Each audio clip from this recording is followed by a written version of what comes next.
বন্ধুরা, এটা আসামের খুবই জনপ্রিয় রেসিপি। এই রেসিপিটা তোমরা যদি ঘরে বানিয়ে খাও, এটা 6 মাস বা বছর ঘরে রেখে খেলেও কোনো অসুবিধা নেই।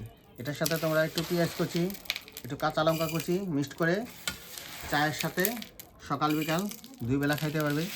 দারুণ। আজ আমি তোমাদের সাথে শেয়ার করতে চলছি আসামের ট্র্যাডিশনাল কারাই ভাজা রেসিপি। এই রেসিপিটা খেতে খুবই দারুণ লাগে এবং খুবই টেস্টি লাগে।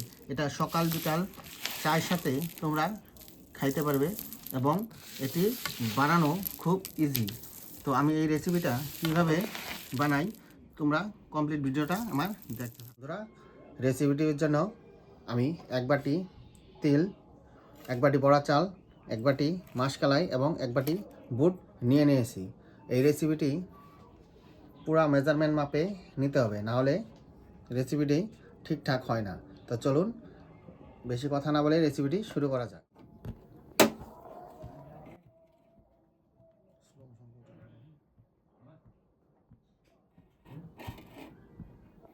তো বন্ধুরা, প্রথমে আমি নিয়ে নিব বড়া চাল। বড়া চালটা বেশ সুন্দর করে ভেজে নেব।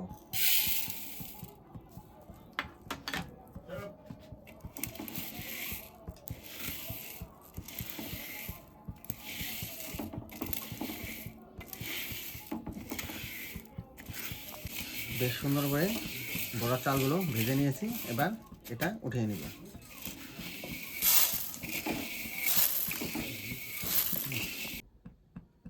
এবার তিলটা বেশ সুন্দর করে ভেজে নিব।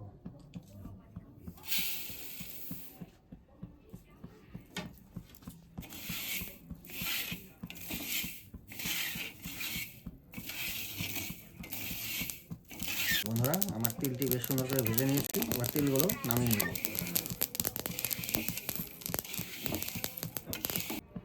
এবার দিয়ে দেব মাসকালাইগুলো।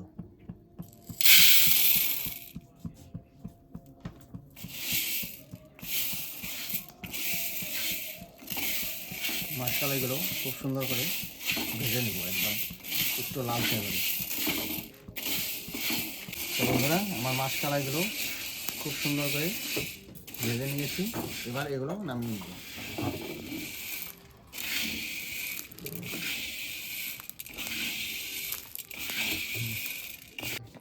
তো বন্ধুরা, এবার আমি বুটগুলো বেশ সুন্দর করে ভেজে নেব।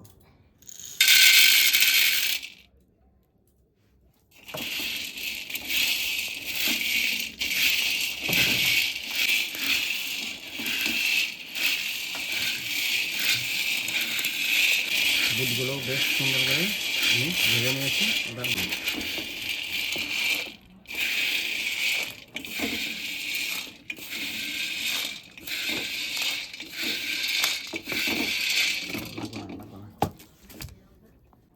এবার একটু আদাগুলো জাস্ট একটু ড্রাই রোস্ট করে নেব।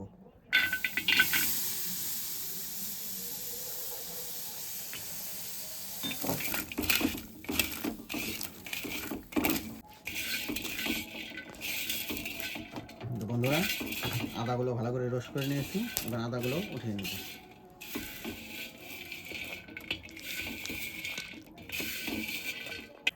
বন্ধুরা, এর মধ্যে এখন লবণটা মিক্সড করে নেব।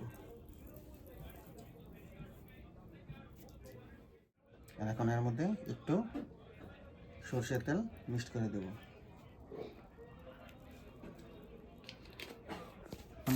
সুন্দর করে এগুলো মেখে নেব।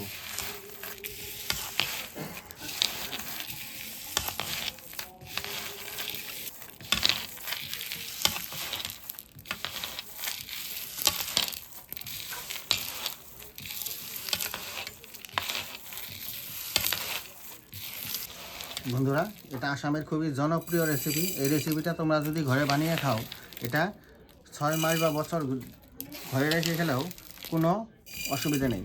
এটার সাথে তোমরা একটু পেঁয়াজ কুচি, একটু কাঁচা লঙ্কা কুচি মিক্সড করে চায়ের সাথে সকাল বিকাল 2 বেলা খাইতে পারবে। দারুণ টেস্ট লাগে। তো তোমরা ঘরে বানিয়ে খাবে। আর রেসিপিটা কেমন লাগলো অবশ্যই কমেন্ট করে জানাবে।